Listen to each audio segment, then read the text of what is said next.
Gulam Zia from Knight Frank joins in. Gulam, good afternoon and welcome to the show, and a pleasure to speak to you as always at NDTV Profit.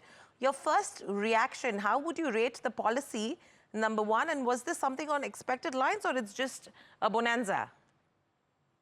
Well, to start with, I believe it's a bonanza because nobody expected, at least from real estate perspective, where a lot of people were seeing that industry is doing so well. These rate cuts are coming in as a straight away icing on the cake. So in terms of, if you're asking me to rank it on the scale of 10, I would say at least 9, if not 10. A 9, if not 10. So what is it that, why has that 1 point got missed? I mean, what is it that you would have expected? Well, when that 1 point I'm reducing only for you not to feel that I'm a bit too over exuberant. Otherwise, it should be 10. Okay. Gulam, taking into consideration the way this will benefit, which are the segments of real estate where you see the benefits flowing in? Because all this while you have luxury, which has been doing pretty well. There was moderation that was seen in low-income housing as well. So how would you break this down now?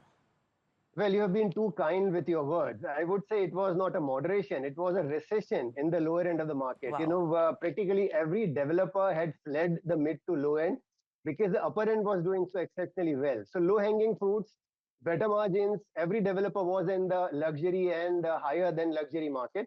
And that was a big concern. Mind you, the luxury segment has already last a month or two has been showing fatigue. Signs of fatigues are emerging.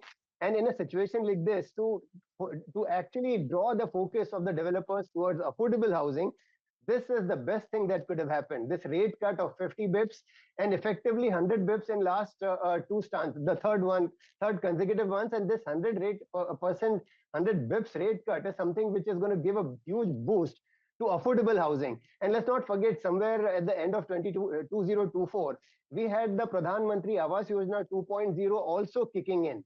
And we were anticipating this to complete that story after PMA 2 also coming in.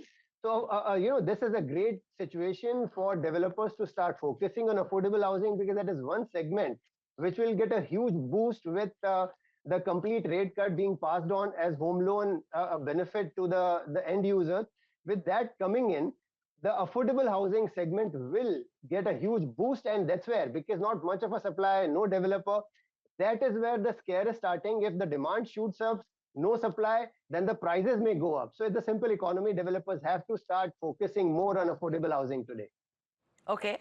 So taking that into consideration, Gulam, if you have to split it up between the companies which are into real estate, how many of them who were into affordable housing have shifted focus, taking into consideration the recessionary phase that you mentioned about?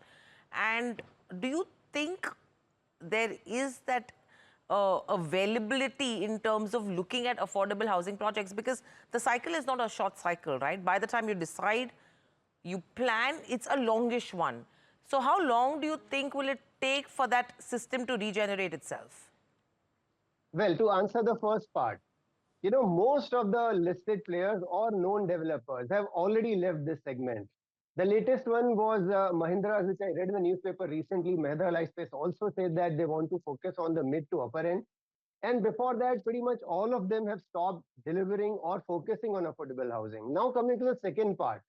Even today, if they start, exploring options to get into affordable housing, it'll take nothing less than 3 years for them to reach that stage where they will be coming anywhere close to execution side, because at least 1 year I would set aside for identifying right land parcels and then negotiate, close the deals. Another 2.5, 3 years to get permissions, etc. For it to come and hit the market where your RERA approvals, etc. are mandatory, minimum to 2.5 years is what it will take for the inventory to start coming in, for the end user to come forward and book. So this is a typical time frame that you needed, and hence I'm a little disturbed that in last so many years, last 4-5 years, the complete shift to upper end of the market has actually done a huge disservice to the overall market, with not anybody remaining there in the affordable housing segment. So even if today they change their position and start relooking at it, they'll take at least 2 to 2.5 years to start taking bookings in affordable housing segment. Okay. And how big a chunk of the overall real estate portfolio will now that be, and which cities will it be concentrated to, according to you? Okay, first of all, let's talk about what is the share of the pie. Typically, I would say at least one third will be affordable housing. There was a time, say about 4 years back, around COVID. Actually, COVID made a lot of changes in the real estate business. But prior to that, two-thirds was affordable housing and one-third was mid to upper end. It completely changed in 2022, 23, 24. And now it is only one-third on affordable housing, and that is where what my concerns have been, that we had to work a lot to bring it, to revive it. Now talking about cities, well, affordable housing requirement exists in pretty much every city. You would be surprised to note that Mumbai does maximum amount of sales in below 50 lakh category amongst the top 8 cities of the country.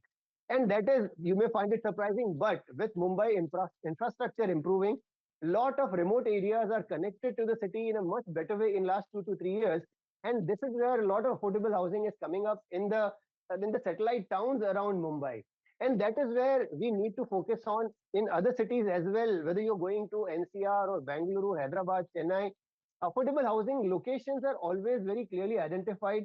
You just have to get back into action and start execution. Okay. Gulam, another question I have is from a developer's perspective, taking into consideration a 100 basis point CRR cut that has happened, do you think it will directly impact in terms of their margins and profitability as well, because lower finance? The reason, look, simply, let's just dissect it. Simple argument from a developer's camp would be that if I'm selling, for example, in Mumbai and NCR at least, an apartment for 100 crores, I will have to sell 100 apartments or more in affordable category to do just one transaction that equitable of upper end of the housing. And that is the reason why they all were not so keen to do affordable housing. But now, when they realize that the upper end is already saturated, they need to broad base their business and go back to affordable housing. This is where they have to land up. And that is where now the question is, with that improving the segment size. So this is actually affordable housing is more the FMCG of real estate. You need to be there. You can't just run away and only cater to the super luxury higher end. Even if it is sounding like FMCG, you have to be there, because for growth, you need that to be a part of your overall portfolio the way it was. If about 4 years back, two-thirds of your entire real estate housing market was affordable housing, nothing has changed. You have to get your focus and attention back. And most of the listed players who are working in affordable housing very actively today have to revive their interest in that segment. So that's an interesting one to watch out for. But thank you, Gulam, so much for breaking this down for us and getting us those views. So that's the word coming in from Knight Frank as to how affordable housing will probably pick up from here on as well.